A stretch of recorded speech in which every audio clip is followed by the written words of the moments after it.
ஓம் சிவாய நமஹ. ஓம் நம சிவாய சிவாய நமஹ. சிவே சிவே சிவ சிவ. ஓம் நமோ நாராயணாய நமஹ. இப்பொழுதெல்லாம் ஒவ்வொருவரும் பல இடங்களிலே பல ஆலய திருப்பணி, பல தான தர்மங்களிலெல்லாம் இறையடியார்கள் மற்றும் பல கிராமம் மற்றும் ஆன்மீக பக்தர்கள் பல பேர் சேர்ந்து உழவார திருப்பணி மற்றும் ஆலய திருப்பணிகள், அன்னதான குடங்கள் அமைத்து, வெயில் காலத்திலே நீர்மூழ் பந்தல் அமைத்து இப்படியெல்லாம் வழிபட்டு வருகின்ற ஒரு நல்ல முயற்சியை எடுத்துள்ளீர்கள். இருந்தாலும் சிலவற்றை நாம் இந்த யூடியூப் மூலம் பகிர்ந்து கொள்வது உங்களுக்கு அநேகமாக உதவியாக இருக்கும். இப்படி இறைவனுக்கெல்லாம் நாம் அர்ச்சாவதாரம் என்று சொல்லக்கூடும். அதெல்லாம் கல் சிலை என்று சொல்லக்கூடாது. அர்ச்சாவதாரம். ஏன்னா அந்த மூர்த்திக்கு அதனுடைய சக்தி என்பது சொல்ல மாளாதது. அப்படிப்பட்ட மூர்த்திகளுக்கெல்லாம் நாம் என்ன செய்கிறோம்? காப்பு ஒன்று போடுறோம். இறைவனுக்கு, சிவனுக்கு நாக ஆபரணம், அம்பாளுக்கு வெள்ளியிலே, தங்கத்தில், இன்னும் நாம் கேள்விப்பட்டிருப்போம் திருப்பதி வெங்கடாஜலபதிக்கு தங்கத்தினால, வைரத்தினால, இப்படி பல ஆலயங்களுக்கு, இன்னும் பெருமாள் ஆலயங்கள், சிவாலயங்களுக்கெல்லாம் அம்பாளுக்கு ஆடை கொடுப்பதை விட காப்பு சாத்துவது, காப்பு போடுவது, தங்க காப்பு, வெள்ளி கவச்சம், தங்க கவசம், இப்படியெல்லாம் கவசமாக போடுவார்கள். கவச்சம் என்பது என்னவென்றால் இறைவனுக்கு அழகுக்காக அல்ல. யார் ஒருவர் கவசத்தை தனது விருப்பத்திற்கு, தனது குலதெய்வத்திற்கு, இஷ்ட தெய்வத்திற்கு மற்றும் இப்போதெல்லாம் தனித்து விடப்பட்டு திடீரென்று ஏற்படும் ஒரு அவலநிலை, பல இடங்களிலே திடீரென்று தனது கணவனை இழந்து வாடுகின்ற சிறு வயதில் உள்ள பெண்கள் தடுமாற்றம் ஏற்பட்டிருக்கலாம். இல்லை என்றால் மனைவி அந்த மாதிரி இருந்து கணவனுக்கு தடுமாற்றம் இருக்கலாம். அடிக்கடி ஏதோ உடம்பில் ஒரு காயங்கள் ஏற்படலாம்.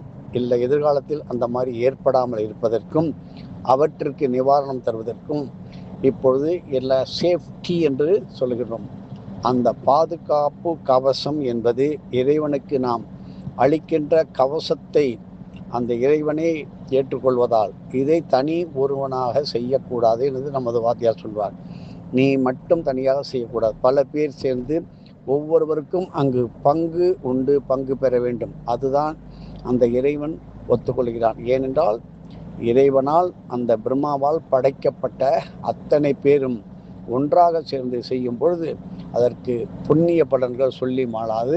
இப்படி சென்னை மயிலாப்பூர் கபாலீஸ்வரர் கோயில் அருகில் உள்ள சித்திரக்குளத்துக்கு நேரே உள்ள குழந்தைவேல் சுவாமிகள் சித்தருடைய ஆலயம் எல்லோருக்கும் இப்போது நல்ல விளம்பரமாக தெரியும், எல்லோருக்கும் தெரிந்துவிட்டது. முத்தையா சித்தர் இந்த ஆலயத்திலே பரிவார தேவதைகள் பைரவர், பாலாம்பிகைக்கு இப்பொழுது கவசம் சாத்துவதற்கான ஏற்பாடுகள் நடந்து கொண்டு வருகின்றது. உங்களால் இயன்ற ஒரு மனமாற நீங்கள் இந்த ஜிபேயில் பணமாகவோ அதற்கு தேவையான பொருளாகவோ ஆலய நிர்வாகத்தை கேட்டு நீங்கள் அதில் இப்பொழுதே பங்கு பெற்று, ஏன்னா ஆடிப்புறத்துக்கு ஏதோ சாத்துவதாக ஒரு உத்தேசமாக வந்துள்ளது. உடனடியாக உங்களது கைங்கரியத்தை தொடர்ந்து செய்யுங்கள்.